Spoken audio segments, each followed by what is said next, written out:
विष का दर्शन हुआ कि हुआ नहीं पता नहीं, गंगा का दर्शन हुआ कि ना हुआ पता नहीं, पर एक रुद्राक्ष का भी दर्शन भूलवश भी अगर जीव धारण कर लेता है तो वो सहज नहीं रहता। शंकर कहते हैं उसमें मेरा एक अंश उसके अंदर प्रविष्ट रहता है। एक रुद्राक्ष, जिस गाय के गले में रस्सी है वो उसका वारिस है, जिस गाय के गले में पट्टा बंधा है उसका वारिस है। जिस गाय के गले में रस्सी नहीं, पट्टा नहीं, वो लावारिस है। उसी तरह जिसके गले में रुद्राक्ष है, शंकर उसका वारिस है। जिसके गले में तुलसी है, उसका मेरा पांडुरंगा हरि विठ्ठल, मेरा पंडरीनाथ, मेरा हरि विठ्ठल उसका वारिस है, मेरा हरि उसका वारिस है।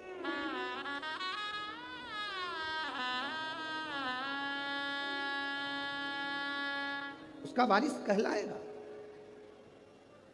आप कभी अपने मुख से मत कहना कि मेरा कोई नहीं। जिसके गले में रुद्राक्ष होता है, जिसके गले में तुलसी की माला होती है, वो कभी अपने मुख से यह ना कहे कि मैं अकेला हूं, मेरा कोई नहीं है। जिसके गले में रुद्राक्ष होता है उसके साथ शंकर और 33 कोटि देवता होते हैं। जिसके गले में तुलसी का मन का तुलसी की माला होती है, उसके साथ पांडुरंगा हरि विठ्ठल, मेरा नारायण और सारे देवता होते हैं। सब हैं आपके साथ।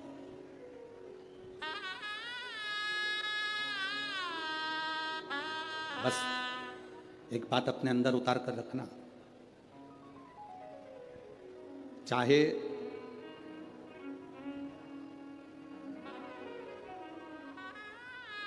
घर में फर्नीचर कम होगा चल जाएगा। क्या कम होगा? बोलो बोलो, जम के बोलो जरा। फर्नीचर, घर में फर्नीचर कम होगा चलेगा, पर आपके नेचर कम होगा नहीं चलेगा। नेचर प्रबल रखिए।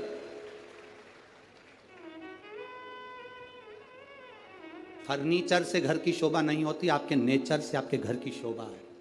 आप क्या नेचर रखते हो, आपका व्यवहार क्या रखते हो, आपके चेहरे पर कितनी स्माइल है, आपके चेहरे पर कितनी मुस्कान है, आपके बोलने का तरीका क्या है, आपके अंदर कितनी नम्रता है, वो देखा जाता है।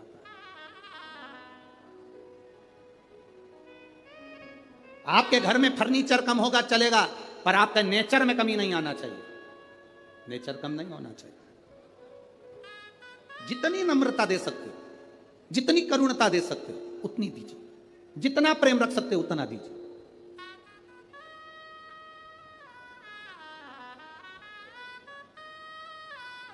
महाराष्ट्र में होता होगा, हमारे इधर तो नहीं होता। महाराष्ट्र में हमने देखा भी नहीं। यहां पर जमीन कड़ली हो जाती है, बहुत कठोर हो जाती है, उसमें बीज डालोगे तो उग जाएगा क्या? अरे बोलो तो जम के नहीं। फिर तो तुम भी हमारे उधर के हो गए। हमारे यहाँ की जमीन को नरम करा जाता है, हल चलाया जाता है, बखर चलाया जाता है, जमीन को नरम करा जाता है। जमीन जितनी नरम होती है उसमें बीज कैसा भी डाल दिया जाए उग जाता है, पौधा लग जाता है। अगर जमीन नर्म नहीं होगी, जमीन एकदम कड़ली कठोर कड़क होगी, उसमें बीज डालना उगेगा ही नहीं। कितना भी पानी डालकर देख लेना, उगेगा ही नहीं। जमीन का नरम होना बीज को पैदा करता है। आपका नरम होना अपने भीतर भक्ति को पैदा करता है, भक्ति के बल को पैदा करता है। बहुत कड़ली जमीन बना लोगे तो उसमें बीज बोने पर कोई फायदा नहीं है। फसल में पानी दे दो, खाद डाल दो, दवाई डाल दो, कोई फर्क नहीं पड़ता, बीज नहीं उगेगा, क्योंकि जमीन कड़ली थी। कड़ली जमीन में तुमने बीज बो दिया, उसका कोई लाभ नहीं है। तुम अंदर से कितने भी कड़ले बन जाओ, कठोर हो जाओ, तुम्हारे अंदर कितना भी गुस्सा भर लो, क्रोध भर लो, कितनी भी तृष्णा भर लो, उसमें भक्ति का बीज बोओगे तो कभी लगने वाला नहीं है। नेचर बदलो। फर्नीचर बदलने से कुछ नहीं होगा घर का। अभी इससे पहले छत्तीसगढ़ की कथा थी, हमने कहा था घर बदल के देख लिया, घर में शांति नहीं आई। दुकान बदल कर देख ली, शांति नहीं आई। व्यापार बदल कर देख लिया, शांति नहीं आई। गाड़ी बदल कर देख ली, शांति नहीं आई। किसी ने कह दिया घर की दिशा चेंज कर लो, वो बदल ली। किसी ने कहा बाथरूम बदल लो, कोई ने कहा सीढ़ी बदल लो, कोई ने कहा रसोई घर बदल लो, कोई ने कहा दुकान बदल लो, कोई ने कहा व्यापार बदल लो, कोई ने कहा गाड़ी बदल लो, कोई ने कहा पहनने का तरीका बदल लो, कोई ने कहा कपड़े बदल लो। सब कुछ बदल कर देख लिया, कुछ फायदा नहीं हुआ। अब एक बार शिव महापुराण की कथा मानो, कुछ मत बदलो, जिस घर में रह रहे हो उसी में रहो, जो व्यापार कर रहे हो उसी को करो, बस अपने नेचर को थोड़ा सा बदल लो, सब कुछ अच्छा हो जाए। बोल बम का नारा है, इतना धीमा बोलोगे तो कल्याण तुम्हारा है। अच्छे से बोलो जरा, बोल बम का नारा है, सारी समस्या का हल शिव तत्व को पाना। हम अंदर से कठोर बन गए, बहुत कठोर। अब इतनी भीतर की कठोरता हमारे भीतर विश्वास कैसे पैदा करे, हमारे भीतर भक्ति कैसे पैदा करे, हमारे भीतर नम्रता कैसे पैदा करे। शिव जी से पार्वती जी ने पूछा कि आपके ये 5 चीजों का दर्शन जीव को क्या देता है। शंकर भगवान कहते हैं इन 5 का दर्शन आप कर पाए ना कर पाए, केवल एक दर्शन भी अगर आपने कर लिया। काय का दर्शन? जम के बोलो जरा, रुद्राक्ष। महिलाएं पूछती हैं क्या रुद्राक्ष स्त्री पहन सकती है? क्यों नहीं?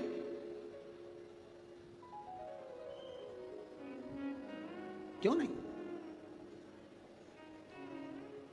क्या स्त्री भगवान शंकर के शिवलिंग का स्पर्श कर सकती है? क्यों नहीं? बस रजस्वला धर्म के समय पर स्पर्श ना करें, रजस्वला धर्म के समय पर भगवान को छुएं ना, मंदिर देवालय शिवालय ना जाए। रजस्वला धर्म के समय पर भगवान के मंत्र का जाप करना नहीं छोड़ना, भगवान का नाम लेना नहीं छोड़ना। कोई ने कहा गुरुजी हमने तो सुना है कि रजस्वला धर्म के समय पर नारी भगवान का नाम भी नहीं ले सकती। हमने कहा रजस्वला धर्म के समय पर नाम क्यों नहीं ले सकते? रजस्वला धर्म के समय पर खा सकते हो, मोबाइल चला सकते हो, सेल्फी ले सकते हो, तो फिर भगवान का नाम क्यों नहीं ले सकते? कौन सी पुराण में लिखा है कि रजस्वला धर्म के समय पर भगवान का भजन नहीं करना चाहिए या नाम नहीं लेना चाहिए? रजस्वला धर्म के समय पर मालूम पड़े अगर कोई व्यक्ति मर रहा हो और प्राण छूट रहे हो, तो क्या वो भगवान का नाम नहीं लेगा? उसके मुख से भजन नहीं निकलेगा? अरे अंत समय प्रभु आना पड़ेगा, वचन दिया तो निभाना पड़ेगा। आए ना आए प्रभु कुटुंब कबीरा, अंत समय प्रभु आना पड़ेगा, वचन दिया तो निभाना पड़ेगा।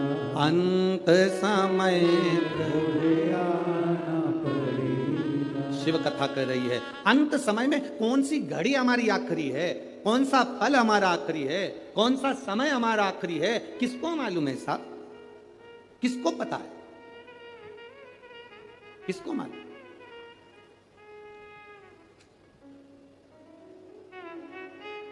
कौन सा समय हमारा आखिरी होगा यह किसको मालूम? महाभारत के शाल्य पर्व में अध्याय नंबर 43 में, अध्याय नंबर 43 के 21 से लेकर 39 श्लोक में नमूची नाम के एक असुर का वर्णन आता है।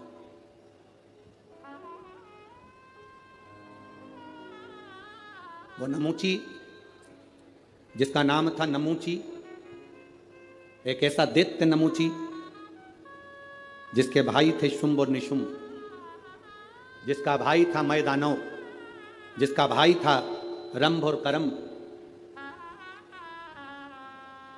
शुंभ निशुंभ का भाई नमूची।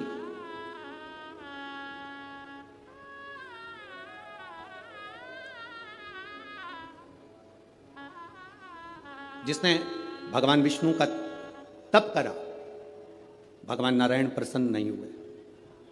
ब्रह्मा जी का तप करा, ब्रह्मदेव प्रसन्न नहीं हुए, गुस्से में आ गए, क्रोध में आ गए, इंद्र पर आक्रमण कर दिया। और इंद्र पर आक्रमण कर इंद्र की सत्ता को उसने कब्जा कर लिया। इंद्र की सत्ता पर कब्जा करा, धीरे धीरे कर कर उसने सारी सत्ताओं को अपना बना लिया। अब फिर तप करने बैठा। अब उसने सोचा कि इंद्र की सत्ता मेरी हो गई, सारी सत्ता मेरी हो गई, अगर नारायण और ब्रह्मा ने मेरे को वर नहीं दिया तो मैं उनकी सत्ता को भी अपना बना लूंगा। वो क्रोध में आकर तप करने बैठ गए। तप करा तो ब्रह्मदेव और भगवान विष्णु प्रकट हुए। भगवान ब्रह्मा जी ने कहा, नमूची तुझे क्या चाहिए? नमूची ने कहा कि बस मुझे वर चाहिए। ब्रह्मा जी ने कहा वर देने की सामर्थ्यता तो नारायण में। ब्रह्मा जी का तप छोड़कर नमूची भगवान विष्णु की साधना करने लगा। भगवान नारायण की साधना करते करते भगवान नारायण प्रकट हो गए और भगवान नारायण ने प्रकट होकर पूछा, नमूची तुझे क्या चाहिए? नमूची कहता है बस मैं आपसे वर मांगना चाहता हूं। इतने में भगवान विष्णु ने सोचा कि अगर मैं नमूची को वर दे दूंगा और ये क्या मांग लेगा पता नहीं। तो भगवान विष्णु ने कहा कि वर देने की सामर्थ्यता तो मुझ में है ही नहीं, वर तो महादेव दे सकते हैं। अब नमूची भगवान शिव को ढूंढते ढूंढते भगवान शंकर की साधना करना है और कैलाश पर पहुंच गया। शुंभ निशुंभ का भाई, वो शुंभ निशुंभ जिसको मां दुर्गा ने मारा, वो शुंभ निशुंभ जिसका संहार मां देवी ने करा।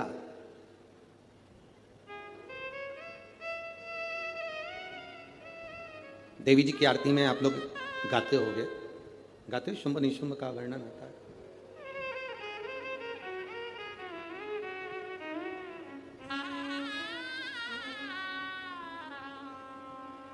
महाराज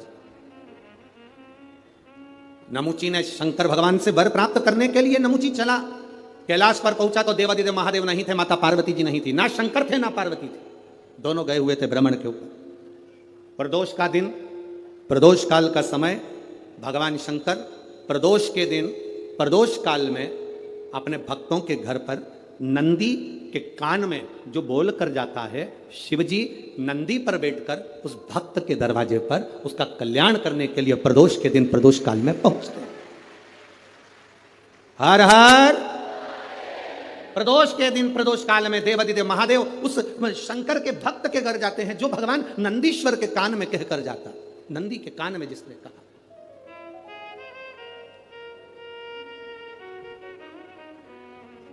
शंकर भगवान के इस शिवलिंग का स्मरण आप करेंगे। बीच में जो एक मोटी सी लाइन होती है इसको अशोक सुंदरी कहते हैं। सब लोग दर्शन करें, जम के बोलो जरा, करें।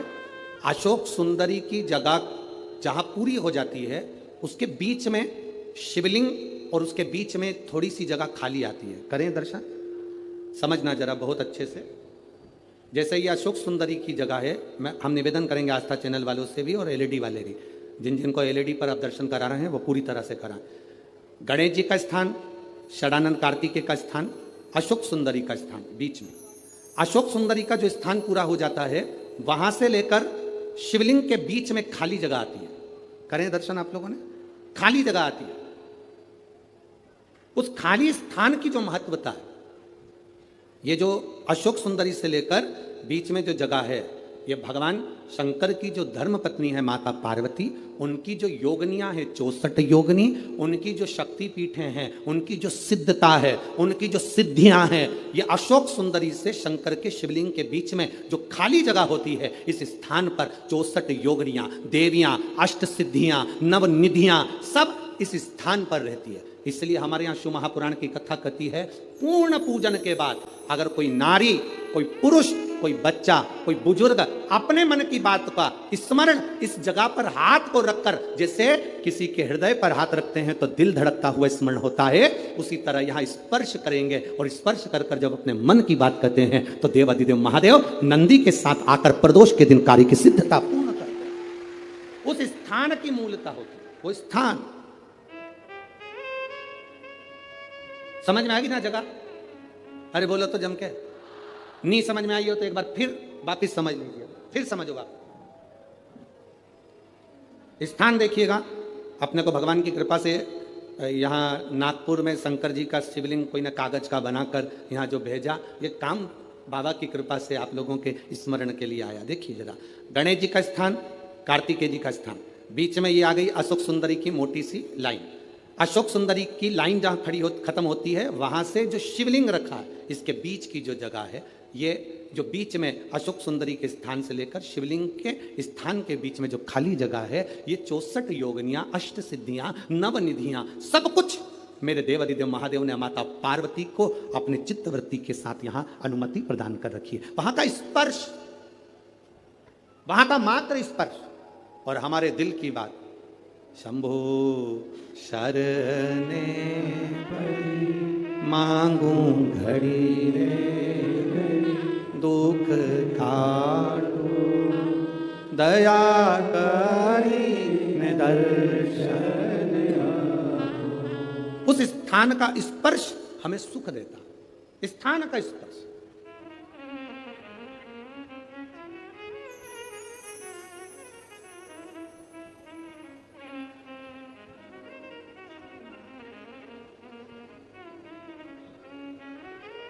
एक माँ ने एक पत्र लिखा है,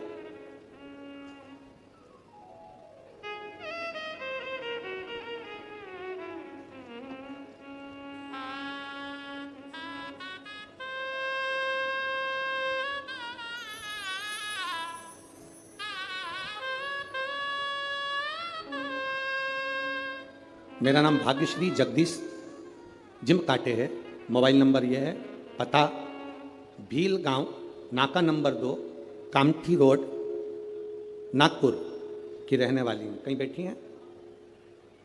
कहीं बैठी हो तो हाथ हिला सकती हैं। गुरुदेव, शिव जी के जल चढ़ाने का और रुद्राक्ष का क्या वर्णन करूं? मेरे पापा नशा करते थे गुरुजी।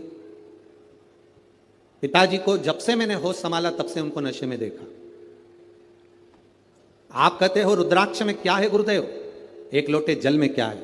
मैं कहती हूं गुरुदेव, मैंने अपनी जिंदगी में जब से होश संभाला, मेरे पिताजी को, मेरे पापा को दारू के नशे में देखा। उनको होश सुबह लें शाम को लें। गुरुदेव, बाबा से मैंने प्रार्थना करी, एक लोटा जल समर्पित करा, एक बेलपत्र लेकर आती, पिताजी को देती तो पिताजी लेते नहीं उस बेलपत्र। पिताजी जब बेलपत्र नहीं खाते तो उनको लगता कि मेरी बेटी हो सकता मुझ पर कुछ करवा रही है। बेलपत्र नहीं खाते तो मैं जल चढ़ाकर जल लाती, वो भी देती तो नहीं लेते। तब उस जल को मैं पानी के हंडे में डाल देती, पानी के हंडे में जल को डालती और मेरे पिता ने पीना चालू करा उस पानी को। गुरुदेव, मैं शिवजी से रोज प्रार्थना कर कर आती थी, बाबा मेरे पिता दारू के नशे को छोड़ दें। और गुरुदेव, आज मैं गर्व से कहती हूं कि मेरे पिता पूर्ण तरह से मदिरा को त्याग दिए। ये शिव तत्व है। गुरुदेव, मेरे शरीर में एक बीमारी थी, जिस बीमारी के चलते मेरे को जहां पर फुंसी होती थी वहां गठान पड़ जाती थी। मेरे शरीर में जहां फुंसी हुई वहां गठान पड़ जाती थी, उस गठान को ऑपरेशन की जरूरत होती थी। जितनी बार भी मैंने थेरेपी करवाई, टेस्ट करवाए, हर तरह के ब्लड टेस्ट कराए, सारी जांचें हुई, पर समझ में नहीं आया कि मुझे इतनी गठाने शरीर में क्यों हो जाती। बाबा, आपने एक बार कहा था कथा में कि शंकर भगवान की जो जल बहकर नीचे गिरता है, जहां पर 33 कोटि देवता का स्थान, मां दुर्वा को टच कर कर उसको खाने का कहा था। गुरुदेव, मैंने उसको खाना प्रारंभ करा और मुझे बचपन से जो प्रॉब्लम थी वो प्रॉब्लम मेरी समाप्त हो गई। अब मेरे शरीर में गांठ नहीं पड़ती है। ये मेरे बाबा की कृपा, शिव तत्व ओघड़ी की कृपा, ये शंभु है, शंकर।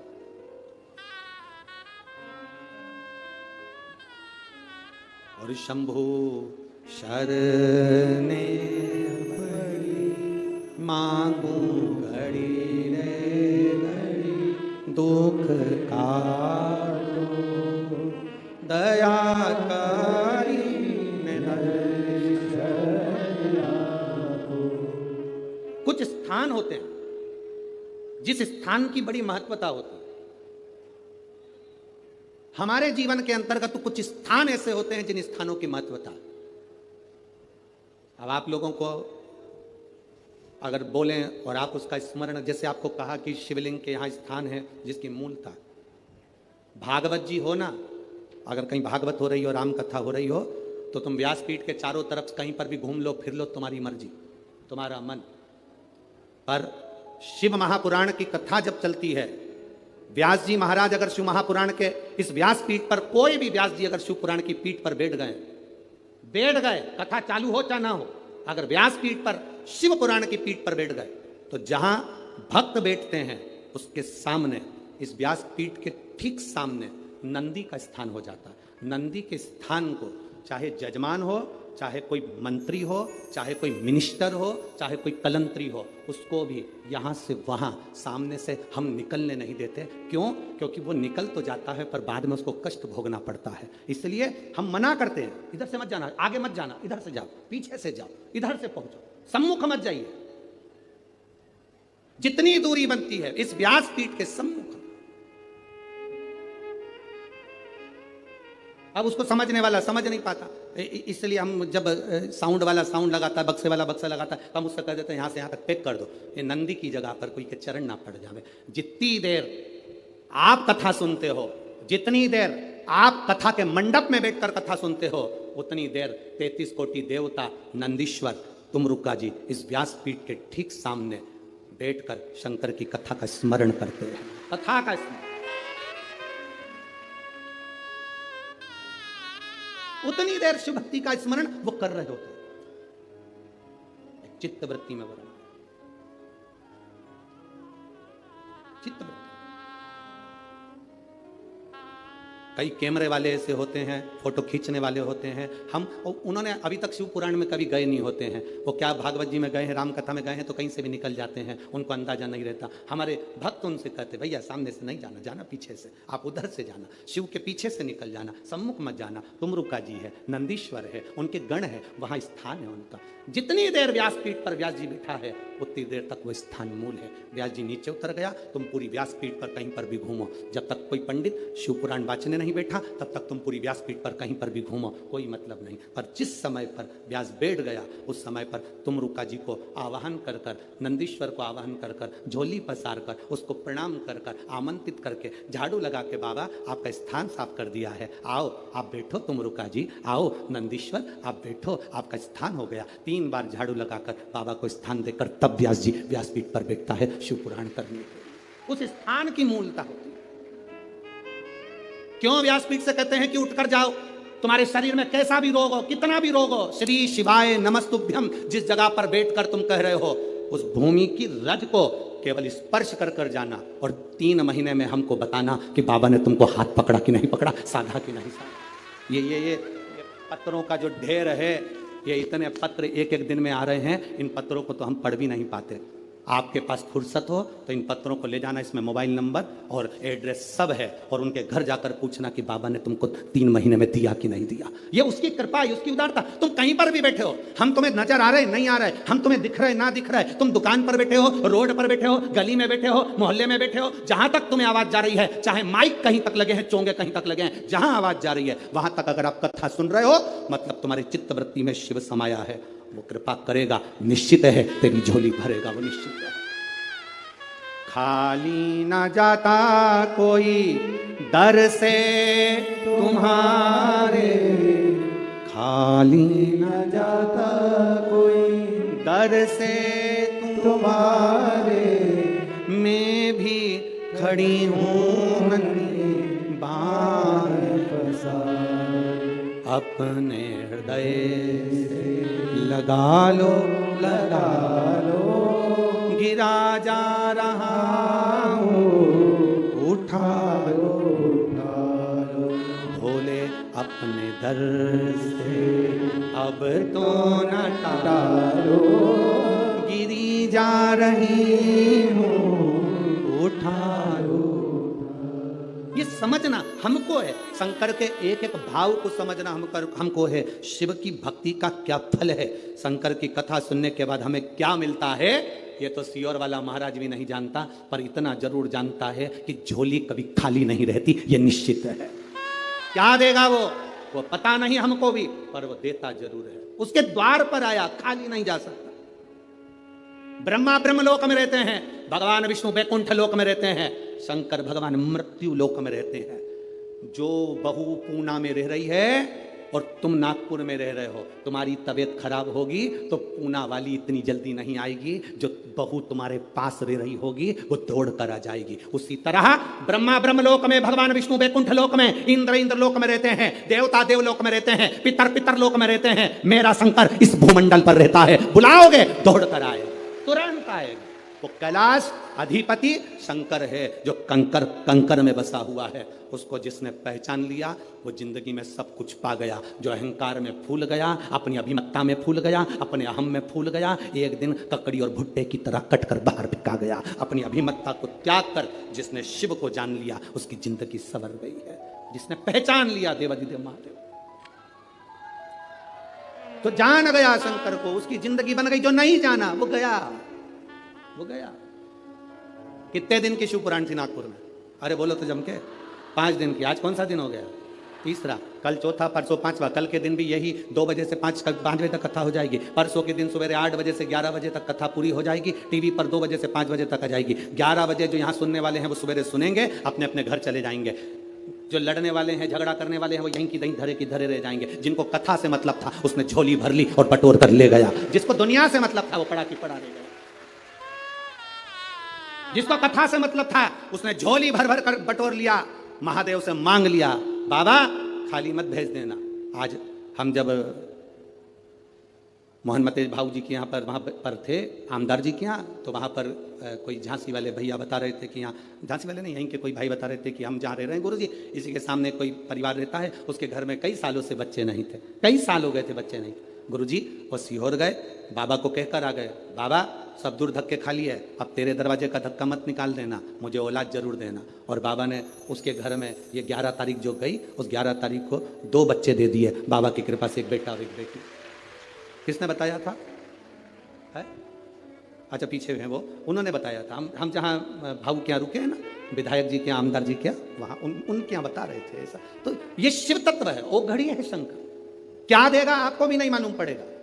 आप दिल से सुन लो उसको, दिल से सेवा करने का मौका मिले दिल से सेवा कर लो, पानी पिलाने का मौका मिले दिल से पानी पिला लो। कमाने के लिए पूरी जिंदगी पड़ी है, कमाने के लिए पूरा साल पड़ा है। 5 दिन मिले थे, दोनों हाथों से जिसको जो खिला सकते थे, पानी पिला सकते थे, भोजन करा सकते थे, खिचड़ी खिला सकते थे, खिला लो। 5 दिन मिले हैं, इस दिल से जितना लुटा सकते हो लुटा लो। और एक डायरी में लिख के रख लो कि मैंने 50 रुपए का पानी पिलाया। उस 50 रुपए का 1.5 महीने इंतजार करना, वो कितना देता है ये उसके ऊपर निर्भर करेगा। लिख कर भी रखना, तारीख लिखना कि इतनी तारीख को मैंने इतना खिलाया था, 1 पाउच पानी का पिलाया था, 1 कप चाय पिलाई थी, या 1 दोने में मैंने प्रसाद किसी को खिलाया था, मैं घर से पूड़ी बना कर ले गई थी, किसी को भोजन करा दिया, शंकर का कोई भक्त कथा सुनने आया था, उसको मैंने पूड़ी, मैंने पूरन पोड़ी, मैंने आमटी, जो भी तुम बनाए हो वो मैंने बाबा को दी। उसका फल क्या होता है वो अपने अंदाजे में रखिएगा। क्या देता है शंकर, क्या? नमुची, नमुची शिव की। कैलाश पर पहुंच गया, चारों तरफ देख रहा है, शिव पार्वती नहीं है, क्योंकि प्रदोष के दिन, प्रदोष काल में मेरे देवाधिदेव महादेव नंदी के कहने पर चल दिए भक्तों के घर।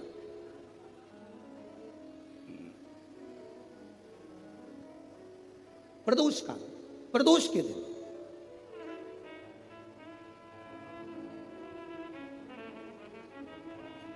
और गए।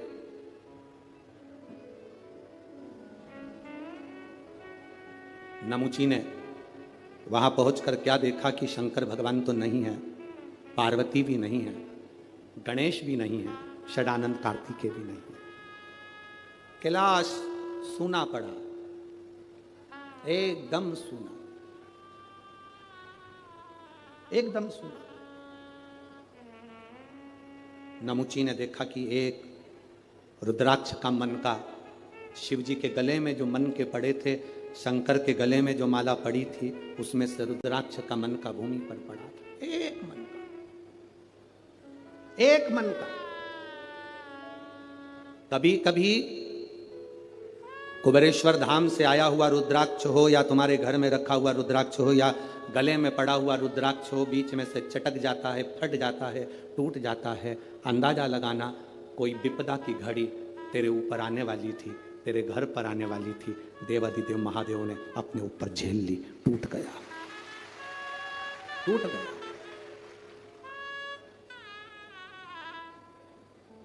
रुद्राक्ष और शंकर का शिवलिंग कभी खंडित नहीं होता, मालूम है आपको? आपको मालूम है कि नहीं? रुद्राक्ष और शंकर का शिवलिंग कभी खंडित नहीं होता। टूट गया तो भी जोड़कर उसको रखा जाता, शंकर का शिवलिंग बीच में से टूट गया तो भी विसर्जन नहीं होता। शंकर का शिवलिंग तो भी पूज्य है। 1000 टुकड़े भी हो जाएं उस शिवलिंग के तो भी उसकी पूजन होगी। 25,000 टुकड़े भी शिवलिंग के हो जाएं तो भी उसकी पूजन होगी, क्योंकि शंकर के टुकड़े टुकड़े हो जाएं तो भी शंकर कभी समाप्त नहीं होता। वो एक एक कंकर में कण कण में शंकर होता है। घर में रखा हुआ शिवलिंग का टुकड़ा भी हो जाए तो यह नहीं कहा जाता कि मेरा शिवलिंग खंडित हो गया। ना ना, शंकर भगवान ने कृपा कर कर अगर 2 टुकड़े हुए हैं तो शिव पार्वती दोनों आनंद के साथ बैठे हैं। अगर ज्यादा टुकड़े हो गए तो मेरे महादेव सहस्त्रेश्वर शिवलिंग बनकर, हजारों शिवलिंग बनकर बैठ गए। वो सहस्त्रेश्वर महादेव बन गया, सहस्त्रेश्वर महादेव के रूप में विराजित हो गया। दूसरी कोई मूर्ति हो खंडित हो गई, टूट गई तो वो खंडित कहलाती है। दूसरे देवता की मूर्ति होगी, टूट गई, खंडित कहलाती है। पर शंकर भगवान का शिवलिंग अगर खंडित हो भी गया, टूट भी गया तो वो खंडित नहीं कहलाता, वो खंडित नहीं कहलाता। एक एक कण कण में शंकर है, जितने टुकड़े हो रहे हैं उसमें भी शिव है, वो खंडित नहीं। हिमाचल प्रदेश में बिजली महादेव, आप लोगों में से किसी ने दर्शन करें? मनाली में बिजली में करें आप लोग, और कोई ने भी करें? मनाली में बिजली महादेव, मनाली में बिजली महादेव के ऊपर बिजली गिरती है आकाश की, महादेव के टुकड़े हो जाते हैं। कभी नेट पर सर्च करना, छोटे छोटे टुकड़े महादेव के बिजली गिरने से पूरे महादेव के टुकड़े टुकड़े हो जाते हैं, बिजली महादेव। तब पूरे नगर में सूचना दी जाती है कि आज बिजली महादेव पर बिजली गिर गई, महादेव के टुकड़े हो गए। महादेव को वापिस जोड़ना है। पूरे गांव से मक्खन एकत्रित करा जाता है। माखन ले जाकर ऊपर एक साधारण सा परिवार जिसकी मर्जी हो, जो सब दूर भिक्षा मांग कर माखन एकत्रित कर ले, वो लेकर पहुंच जाता। शिव जी के टुकड़े उठाता है, उसको माखन से जोड़ता रहता है। पूरा दिन उसको मक्खन से भगवान शंकर को जोड़ने में लग जाता है। 1 लोटा जल देवादिदेव महादेव का नाम लेकर वो डालता है, मक्खन पूरा की पूरा पिघल जाता है, शिवलिंग जुड़ जाता है, वो शिवलिंग वापिस निर्माण हो जाता है। वो बिजली महादेव साल में 2 से 4 बार बिजली महादेव पर बिजली गिरती है, और साल में 4 बार बिजली महादेव टूट कर गिरते हैं। कभी कुल्लू मनाली जाएं तो दर्शन कर कर आना बिजली महादेव का, जिनके टुकड़े टुकड़े हो जाते हैं, तो जोड़ा जाता है, उनको जोड़ते। कभी अगर समय मिले आपके पास में तो कभी स्मरण करिएगा बिजली महादेव। शिव सरल, शिवानंद, उसको पहचानने वाला, उसको जानने वाला सरल सहज नहीं है, सरल सहज, उसको पहचानिए। और जिस समय पर आप जान गए कि शंकर खंडित नहीं होता, जिस समय पर आप जान गए कि शंकर कभी खंडित नहीं होते शिव, और तुम्हारे गले में, तुम्हारे घर में रुद्राक्ष है, उसके टुकड़े हो गए, उसको वापिस जोड़ने का प्रयास करो। वापिस नहीं जोड़ता, उसको एक कपड़े में बांध कर रख लो। शिव शंकर का शिवलिंग और रुद्राक्ष कभी खंडित नहीं कहलाता, उसका फल उतना की उतना ही होता है, उसका फल उतना की उतना ही रहेगा, उसका बल उतना की उतना रहेगा, वो कभी खंडित नहीं, उसका बल उतना की उतना। इसलिए शंभु शरणे पड़ी मांगू घड़ी दुख काटो, दया करी दर्शन आपो। उसका फल कभी समाप्त नहीं। रुद्राक्ष के 10 टुकड़े भी हो जाएं तो रुद्राक्ष का फल समाप्त नहीं होता। आप में से कई लोग ऐसे बैठे होंगे जिनके घर में रुद्राक्ष टूटा होगा, बिखरा होगा। उठाओ जरा हाथ, जिनके घर में अगर कभी रुद्राक्ष टूटा हुआ भी तो आपको महसूस करा होगा आपने कि वो रुद्राक्ष टूट गया, बेकार हो गया, कोई काम का नहीं है। ना ना ना ना, शंकर भगवान की एक बेलपत्र, शिव की एक बेलपत्र जो शंकर जी पे समर्पित हो गई, समर्पित होने के बाद उठाने में टूट गई, खंडित हो गई, शिव जी पे चढ़ी थी, पूरी थी, पर जब चढ़ने के बाद बहुत सारी उठाई गई तो टूट गई, खंडित हो गई, टूट गई, खंडित हो गई, वो खंडित नहीं कहलाती। शिव जी पे चढ़ने के बाद जो बेलपत्र का अगर एक पत्ता भी तुमको मिला तो वो पूरी बेलपत्र कहलाती है, वो अधूरी नहीं कहलाती। शंकर भगवान पर चढ़ने के बाद अगर बेलपत्र का एक पत्ता भी तुमको मिला है तो वो खंडित नहीं, वो पूर्ण है, वो पूर्ण है।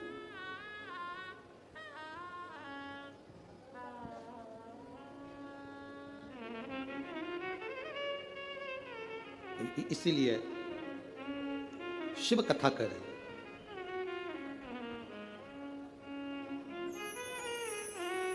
शिव महापुराण की कथा कर रहे हैं। नमुची को एक रुद्राक्ष का मन का नमुची को मिला है, एक रुद्राक्ष का मन का। दैत्य है, असुर है, राक्षस है। अब वो विचार करने लगा कि ये रुद्राक्ष किसका है, मुझे मिला है। फिक्र और जिक्र, थोड़ा ध्यान देना, दो चीजें। क्या क्या? मुंह से बोलो। फिक्र और जिक्र। फिक्र, ज्यादा फिक्र करोगे, ज्यादा चिंता करोगे तो चिंता फिक्र तुम्हें तन्हाई दे देती है, एकांत दे देती है, तुम्हारी बुद्धि काम करना बंद कर देती है। ज्यादा फिक्र होती है तो व्यक्ति का बीपी ऊंचा नीचा हो जाता है, शुगर ऊपर नीचे हो जाती है और व्यक्ति चिंता में पड़कर कमरे में अकेला पड़ा रहता है। फिक्र चिंता देती है, फिक्र एकांत देता है, फिक्र तन्हाई देती है, फिक्र तन्हाई देती है। फिक्र तुम्हें अकेले कमरे में पटक देगा। और जिक्र, जिस समय पर तुम्हारे को फिक्र होने लगे तब महादेव की जिक्र करना प्रारंभ कर दो, उसकी चर्चा करना प्रारंभ कर दो, तन्हाई मिट जाती है। तन्हाई मिट जाएगी अगर शंकर की चर्चा करोगे, शंकर की जिक्र करोगे, शंकर की भक्ति करोगे। ढोलक, शिव की चर्चा कर रहे हो, अगर शंकर की अगर चर्चा करोगे। फिक्र और जिक्र में अंतर है। फिक्र तन्हाई देगा, जिक्र तन्हाई से निकाल देगा। फिक्र बीमार कर देगा, जिक्र शंकर का तुम्हें महामृत्युंजय का रस तत्व देकर उभार देगा। जिक्र आज सबसे बड़ी अगर कुछ बहुत बड़ा अगर टेंशन है ना लोगों को, लोग आज के समय में, अब यहाँ पर बहुत सारे लोग बैठे हैं, हम बात कहेंगे तो लोगों को लगेगा गुरुजी ऐसा बोल देते हैं, पर आज प्रत्येक समाज के व्यक्ति को अपनी अपनी समाज की फिक्र है। जाति में आज के व्यक्ति को बांट दिया गया है। मैं ब्राह्मण, मुझे ब्राह्मण समाज की चिंता है। मैं वैश्य, मुझे वैश्य समाज की चिंता है। मैं क्षत्रिय, मुझे क्षत्रिय समाज की चिंता है। मैं शूद्र समाज की चिंता है। हर व्यक्ति ने आज के समय को जाति में लोगों ने बांट दिया। सबको अपनी अपनी समाज की, अपनी अपनी जाति की चिंता है, पर किसी को मेरे इस धर्म की, सनातन धर्म की चिंता नहीं है कि हम एक हैं। ये ब्राह्मण, ये क्षत्रिय, ये वैश्य, ये शूद्र, हम बांट रहे हैं। अगर तुम्हें फिक्र होना चाहिए तो अपने सनातन धर्म की, अपने धर्म की होना चाहिए। एक के लिए नहीं, हमें सबके लिए जीना है। सर्वे भवन्तु सुखिनः का यह पाठ हमने पढ़ा है। सनातन धर्म का पाठ हमने पढ़ा है। हम जातियों में बट रहे हैं। एक जरा सा केवल जरा सी अपनी शान सत्ता बढ़ाने के लिए हम जात में लोगों को बांट रहे हैं। मेरे शंकर भगवान ने, सनातन धर्म ने, वेद पुराण ने कभी किसी को जात में नहीं बांटा, कभी नहीं बांटा किसी को। पर आज देखकर दुख होता है कि लोग बट रहे हैं। किसी ने कह दिया ये हमारी जाति का है, वो हमारी जाति का है, हमारी इतना वोट बैंकिंग है, हमारा इतना है, हमारा इतना। ना ना ना, हम सब एकत्रित हो। हरिचंदन है इस देश की माटी, तपोभूमि हर ग्राम है, हर बाला देवी की प्रतिमा, बच्चा बच्चा राम है। जिसके सैनिक समर भूमि पर गाया करते गीता है, उसी माटी के हल्के नीचे खेली करती सीता है। ये चंदन है भारत की भूमि, ये धरोहर है जहां हम जन्म लिए हैं। इसको पहचानो, इसको जानो।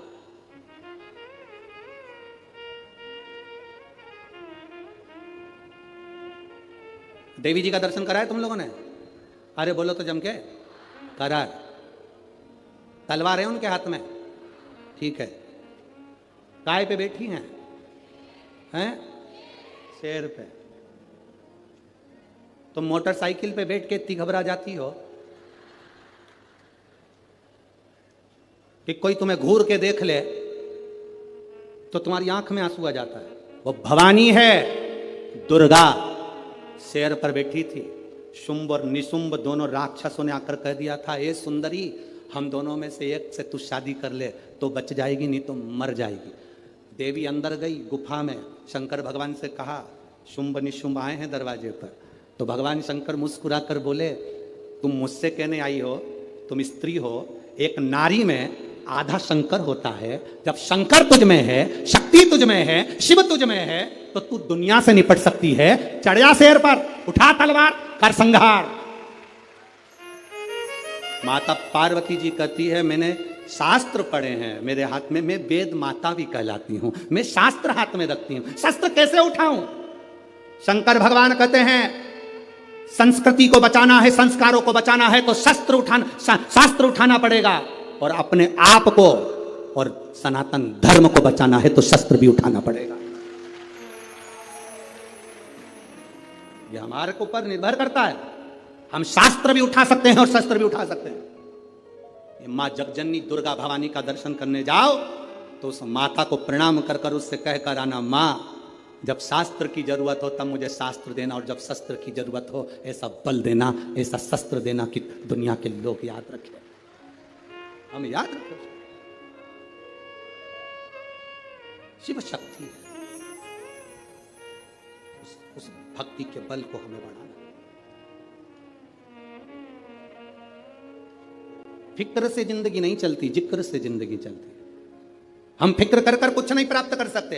कैसे होगा, क्या होगा, क्या होगा, क्या होगा, हम दिन रात फिक्र में डूबे रहते हैं। तो अंत समय ये होता है कि हमारा बीपी शुगर सब ऊंचा नीचा हो गया, पलंग पर पड़े रहे, कथा अपनी जगह चलती रही, भगवान का भजन होता रहा, तुम पलंग पर सोते रहे, कथा पूरी हो गई, 5 दिन निकल गए, सियोर वाला महाराज अपनी अगली कथा में पहुंच गया, तुम अपने नागपुर में संतरा खाते रहे।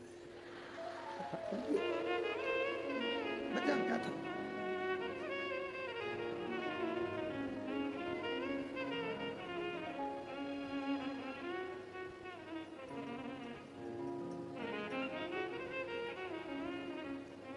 संतरा भी सीख देता है। तुम लोगों ने सीखा कि नहीं सीखा संतरे से पता नहीं, पर संतरा भी सीख देता है। ऊपर का छिलका अच्छे अच्छे को रुला देता है, संतरा भी सीख देता है। अब तुम सीखे कि ना सीखे वो पता नहीं है। नागपुर वालों, हो मेरी जीजियों और मेरे जीजाओं, बड़े सावधानी से अपनी जिंदगी को जीने का प्रयास करिए। नमुची को एक रुद्राक्ष का मन का मिला है, नमुची को एक रुद्राक्ष का मन का, और वो विचार में पड़ गया कि ये रुद्राक्ष कहां से। अब उसको चिंता व्याप रही थी, अब उसने चिंता छोड़ दी। अब विचार कर रहा है ये जरूर महादेव का होगा, शंकर जी का होगा। एक बेलपत्री भी रोड पर पड़ी मिल जाए ना तो विचार कर लेना शंकर जी ने दी होगी, कोई भूल गया होगा, शिव जी का है, शंकर का। तुम उसकी चर्चा करो, तुम शंकर का जिक्र करो, तुम अपने गुरु का जिक्र करो, तुम शंकर का जिक्र करो, शंकर तुम्हारा जिक्र करेगा। पार्वती जी शिव जी से पूछती हैं, अपन किसकी कथा सुनने जा रहे हैं? शंकर भगवान कह रहे राम जी की। सीता जी ने राम जी से पूछ लिया, तुम किसकी कथा सुनने जा रहे हो? राम जी बोले शंकर जी की। क्यों? हम जिसकी जिक्र करते हैं, हम जिसकी चिंता करते हैं, हम जिसका भजन करते हैं, हम जिसका नाम लेते हैं, वो हमारा नाम लेता है।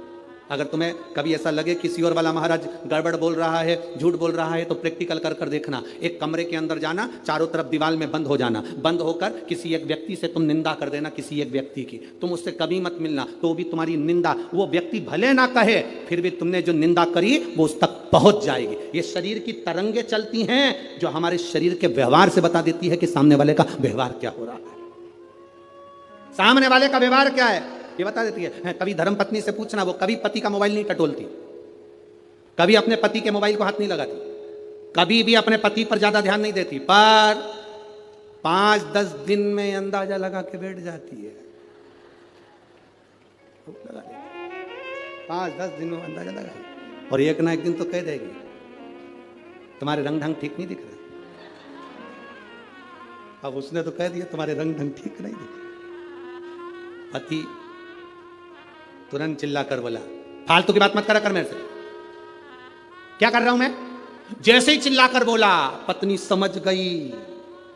पत्नी समझ गई, पूरे शरीर पर नमक लगाओ, जलन नहीं होगी, पर कहीं कटा होगा तो जरूर होगी। बस समझ गई, समझ गई वो। पूरे शरीर पर नमक लगाओ, जलन नहीं होगी, पर वो कट लगा है ना, वहां जलन होगी। ये चिल्लाकर बोला, जगदम्बा समझ गई। अब तू समझ जा, तेरा क्या होगा रे कालिया, अब तेरे ऊपर निर्भर है। वो समझ गई। रोज 7 बजे ऑफिस से आता था, आज 5:30 पे आ गया, 5:30 पे। अब तो और समझ गई, और बिल्कुल शांत चुप चुप बैठे हो, जरूर कोई समझ गई आप। ना बताओ, शरीर की तरंगे बता देती है, ना बताओ, शरीर की आपकी ऊर्जा बता देती है। आप कुछ मत बोलिए, आपके चेहरे का तेज बता देगा कि आपकी भक्ति कितनी है। कुछ मत बोलिए, आपका भजन का बल कितना है, आपके चेहरे का तेज बताएगा। आपका चेहरा बता देगा कि आप कितनी भक्ति करते हो, कितना भजन करते हो, कितनी दृढ़ता करते हो, कितना स्मरण करते हो। आपका चेहरा बताएगा। नमुची ने एक रुद्राक्ष को उठा लिया, शिव चर्चा में लग गया। शिव चर्चा में लगा, शंकर की चर्चा कर रहा था, इसलिए शिव जी वहीं पर प्रकट हो गए। जो शंकर की बात करता है, शंकर जी की चर्चा करता है, शंकर को याद करता है, शंकर का गुणगान करता है, शिव वहां प्रकट हो जाते हैं। आए महादेव, सम्मुख में आ गए।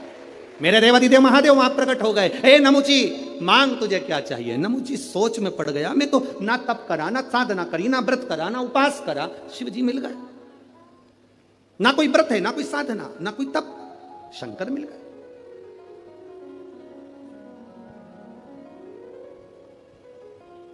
मिलते हैं शिव, महाराज शिव प्राप्त हो, और क्यों ना मिले। हे भोला शंकरा,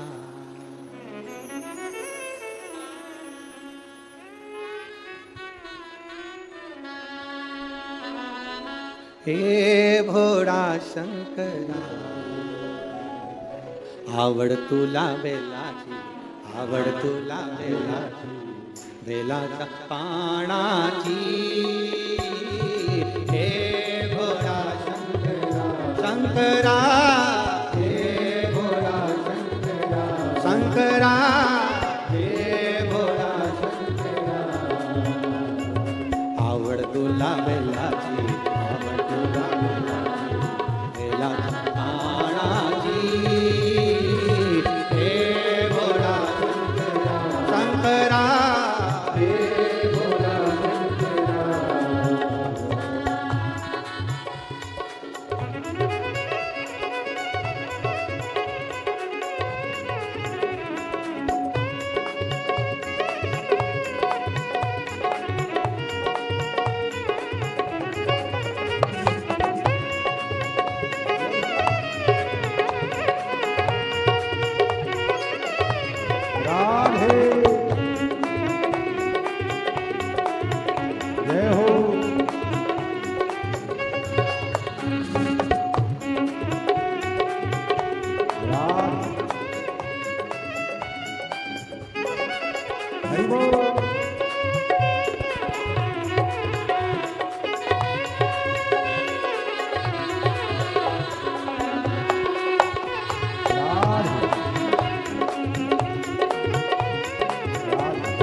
डमरू हाथी संग नाचे पार्वती त्रिशूल डमरू हाथी संग नाचे पार्वती त्रिशूल डमरू हाथी संग नाचे पार्वती त्रिशूल डमरू हाथी संग नाचे पार्वती ओ तुला वेलाची आवड तुला बेलाची ओ तुला वेलाची आवड तुला बेलाची बेलाच्या पानाची हे भोळा शंकरा शंकरा हे भोला शंकरा शंकरा हे भोला शंकरा आवड तुला वेलाची आवड तुला बेलाची बेलाच्या पानाची हे भोला शंकरा शंकरा हे भोला शंकरा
राधे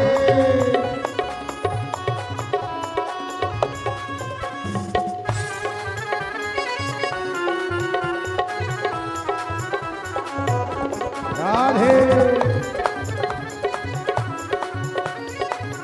जय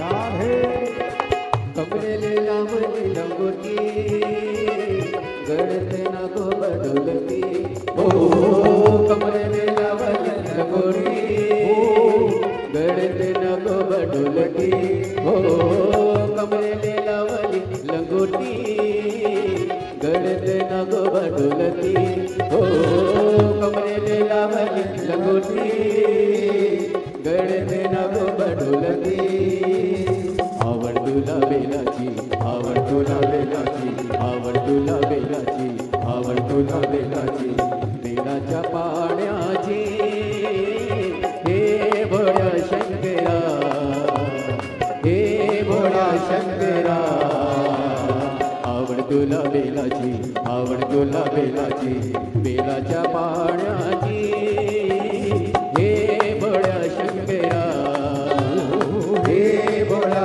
शंकरा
से बड़े आनंद से दोनों हाथ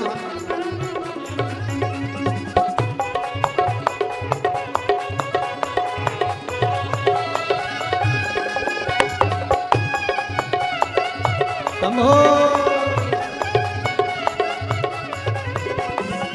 भोलेनाथ आलो तुझ्या दारी, कुठे दिसे ना पुजारी, हो भोलेनाथ आलो तुझ्या दारी, कुठे दिसे ना पुजारी।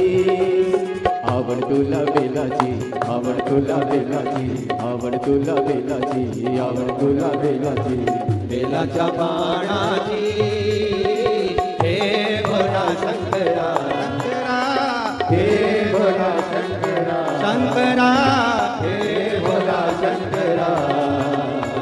आवड तुला बेलाची, हो आवड तुला बेलाची, बेलाच्या बाणाची हे भोला शंकरा, हे भोला शंकरा, हे भोला शंकरा, हे भोला शंकरा, हे भोला शंकरा, हे भोला शंकरा, हे भोला शंकरा। हार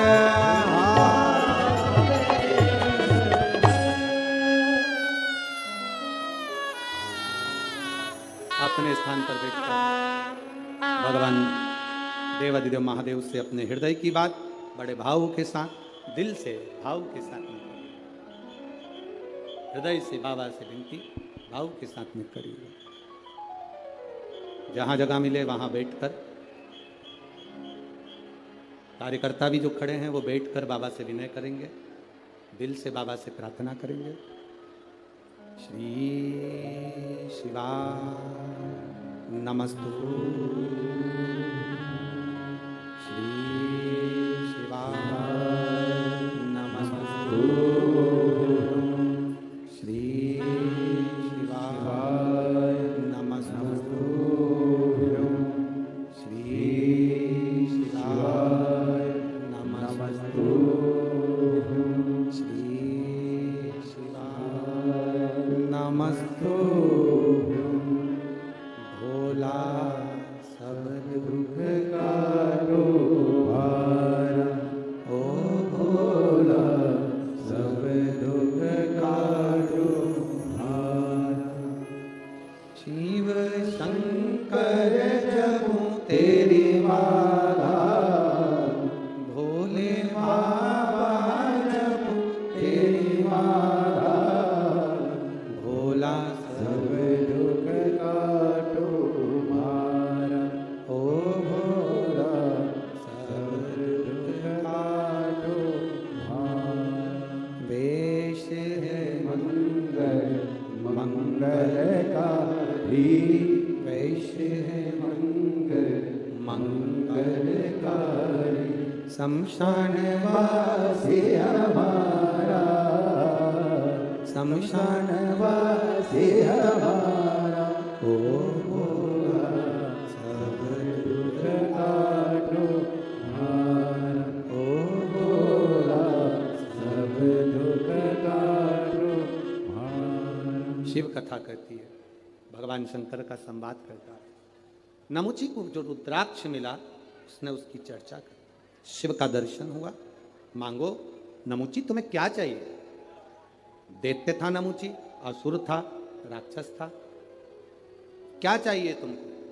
नमुची ने कहा अगर आप मुझे केवल एक वर दे दो कि मैं कोई अस्त्र से, कोई शस्त्र से, कोई अग्नि से, कोई आकाश से, किसी भी चीज से मेरी मृत्यु ना, मेरी मृत्यु ना हो, ये मुझे वर दिया जाए। हमने पहले भी कथा में कहा बादाम खाओगे तो भी मरोगे, नहीं खाओगे तो भी। कथा सुनोगे, बोलते जाओ, तो भी मरोगे, नहीं सुनोगे तो भी। राम नाम बोलोगे तो भी मरोगे, नहीं बोलोगे। बस अंतर इतना सा है, बिल्ली चूहे को अपने मुंह से पकड़ती है तो रक्त में सराबोर कर देती है, बिल्ली अपने मुख से अपने बच्चे को पकड़ती है तो खून नहीं आता, रक्त नहीं आता, बच्चा मरता नहीं। उसी तरह जो कथा सुनता है, भगवान का भजन करता है, मरता है पर काल में मसा नहीं जाता। जो बिना भजन के बिना कथा के मर जाता है वो अंत में चूहे जैसा रक्त में सनाबोर हो जाता है। मरना तो है, मृत्यु तो सत्य है, वाह मौत कहां से टल सकती है। शिव कथा कर रही है, भगवान शंकर की कथा कर रही है, नमुची तुझे मरना तो पड़ेगा। तो नमुची ने कहा कि ये अस्त्र शस्त्र से मेरी मृत्यु ना हो। शिव जी ने कह दिया तथास्तु, जा। अब नमुची को जब वर मिल गया, जब तक वर नहीं मिलता, जब तक के कोई पद नहीं मिलता, जब तक कोई प्रतिष्ठा नहीं मिलती, जब तक कोई स्थान नहीं मिलता, तब तक व्यक्ति थोड़ा भ्रमण करता रहता है, घूमता रहता है। जैसे आप लोग कथा में आए, आपको जगह नहीं मिलेगी तो आप पहले इधर जाओगे, उधर जाओगे, उधर जाओगे, 1 नंबर दरवाजा, 2 नंबर दरवाजा, 3 नंबर दरवाजा, सब दरवाजे पर घूम लोगे। तब आखिरी में तुम सोचोगे अब जगह वगह तो मिलने वाली नहीं। फिर किसी पेड़ की छाँव में, जब पंडाल पूरे भरे हुए हैं, दुकानें पूरी भरी हुई है, जगहें पूरी भरी हुई है, तो किसी पेड़ की छाँव में तुम बैठ जाओ, स्थान पाना। हम नमुची को ये वर मिल गया कि अस्त्र शस्त्र से तू नहीं मरेगा, तो नमुची के हाथ में जो रुद्राक्ष था उसने वो फेंक दिया। रुद्राक्ष की माला देवऋषि नारद ने फेंकी थी, बंदर का मुंह लगा था। सुनिए ना कथा, केवल शिवजी ने रुद्राक्ष की माला दी थी और देवऋषि नारद ने ये कहकर फेंक दी, इससे मुझे क्या करना, क्या कर फेंक, बंदर का मुख लग गया। भगवान नारायण ने जरा सी निंदा सुन ली थी शंकर जी की, भगवान विष्णु ने थोड़ी सी निंदा शंकर जी की सुन ली थी तो उनको घोड़े का मुंह लगा था, हयग्रीव अवतार हुआ था। केवल निंदा सुनी थी शंकर भगवान की तो घोड़े का मुख लग गया। नारद जी ने शंकर की निंदा करी, रुद्राक्ष की माला फेंकी तो बंदर का मुख लग गया। शिव को जो जानता नहीं है वो बाद में पछताता। और अंत समय प्रभु आना पड़े, आप भी बोलिए, जिसको आता है सब बोला करो साथ में, अंत समय प्रभु आना पड़ेगा। वचन आए ना आए प्रभु, अंत समय प्रभु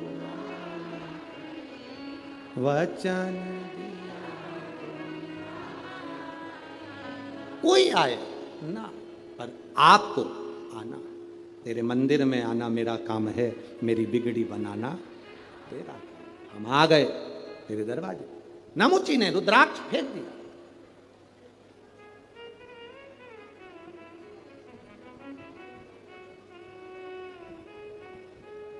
एक बेलपत्र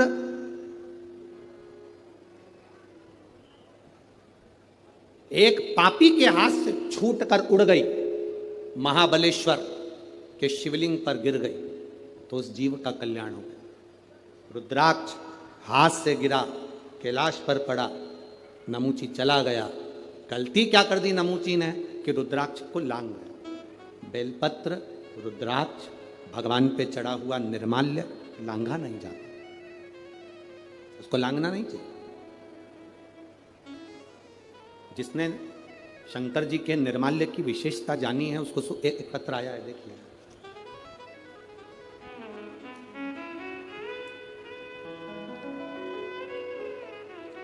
गुरुजी, मैं भंडारा से आई हूं, मेरा मोबाइल नंबर ये है।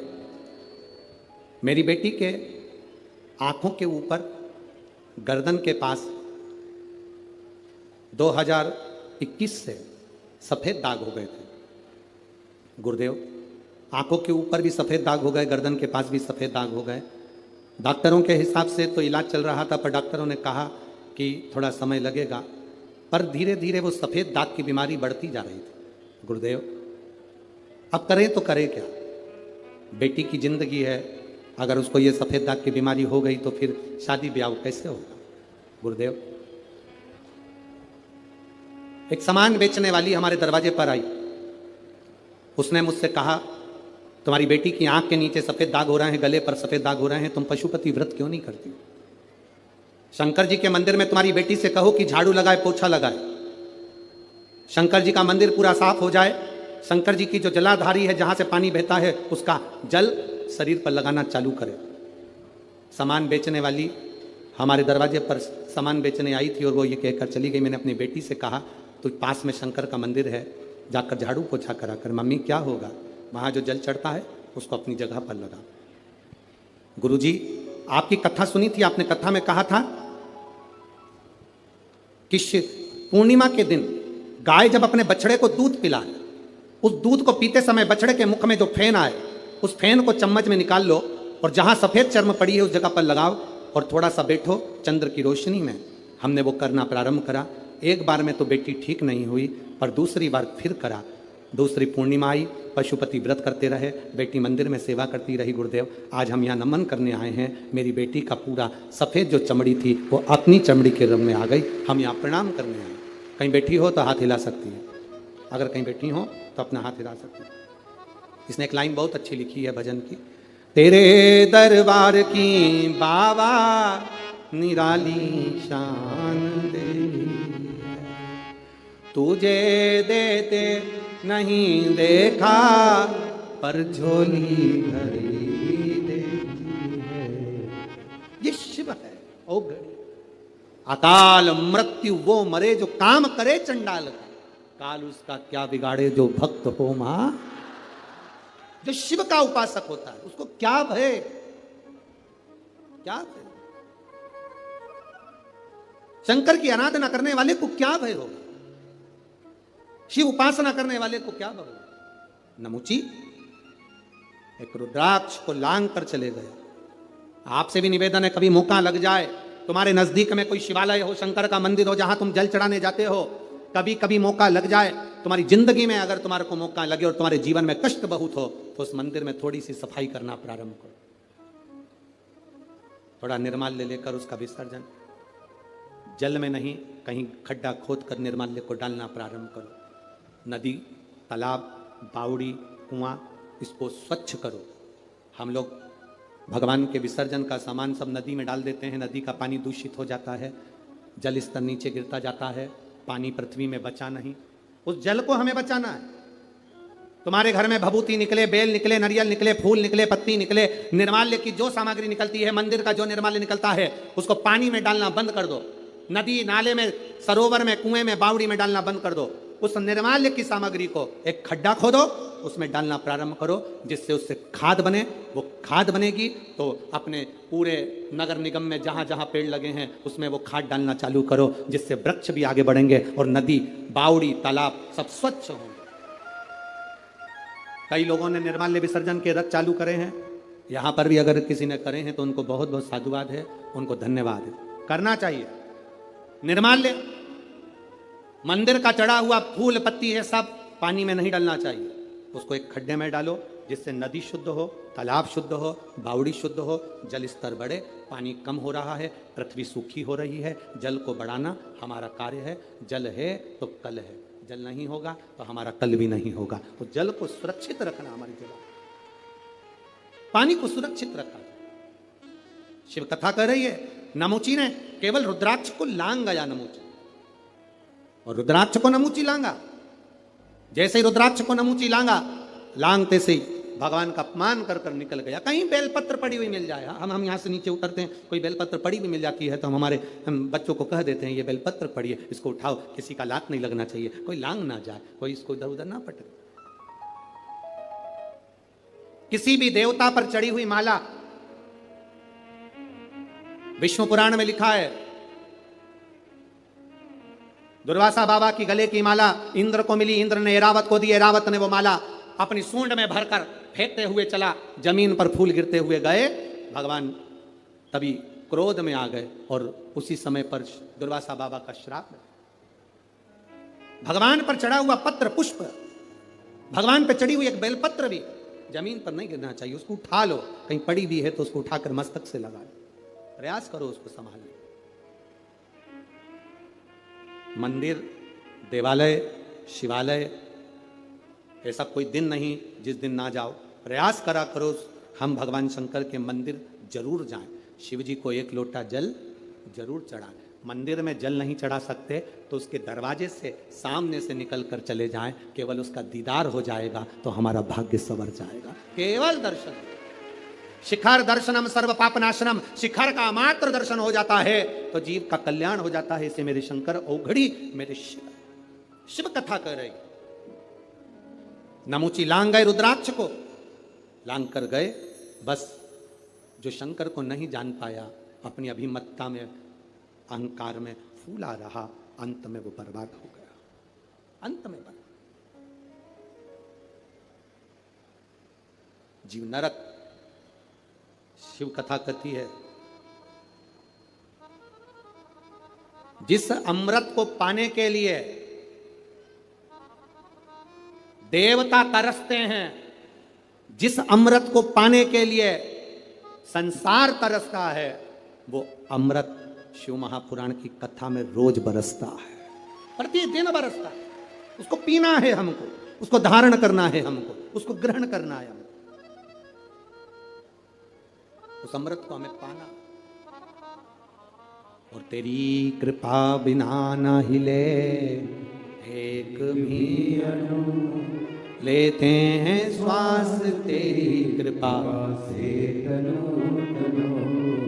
बखान क्या करूं मैं राखों के ढेर का, चपटी भगोद में है खजाना कुबेर का।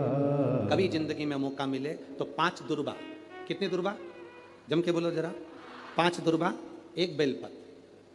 कभी अगर मौका मिले जीवन में 5 दुर्बा 1 बेलपत्र, 1 अक्षत, 1 चावल का दाना, और तीनों पत्तियों पर लगा हुआ चंदन।